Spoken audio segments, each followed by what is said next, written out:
I did Let's Make a Deal from 1964 to 1991. I think I did the first 27 years. Did about 4,600 episodes. Then I decided that when the show came back, I was too old to do the show. I had to retire. Although I could do it as I have been.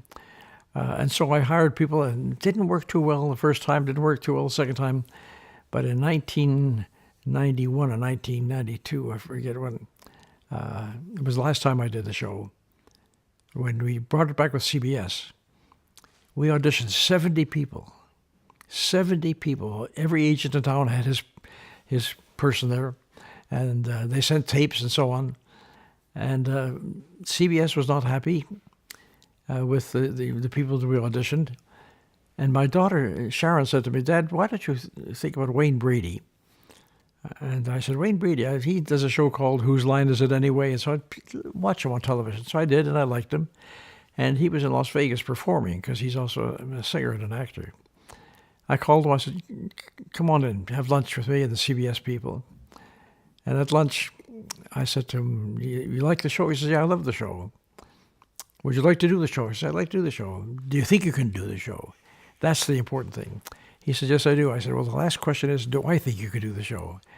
So what we have to do is make a pilot with you and see if you can do the show." And we made the pilot. It was great. We hired him. And he's been doing it for a few years now, very successfully. I'm very, very happy with what's happening with the show. The ratings are great. Everybody's happy. The network is happy. And my children are happy.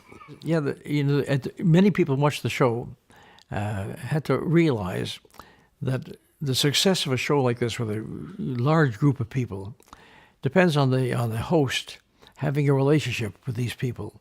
You can't wall yourself off from them. It's not a question and answer where you stand here and say, your turn, your turn. He's right in there with them. And their reactions are crazy, because these people have come to the show. They dress in outfits to get part of the scene. And they're very nervous and excited, hoping that they'll be picked and they could win a car or a trip to Europe, whatever it is. And when the MC comes out and points his finger at them, well, they forget their name, everything else. So it's very important to have a relationship with them. And so I said to Wayne, love the people. Make them your special guests. And if you do, they'll love you in return. And at the beginning, he was he was an MC. And then later he began to be a host with these people. And he's been very successful.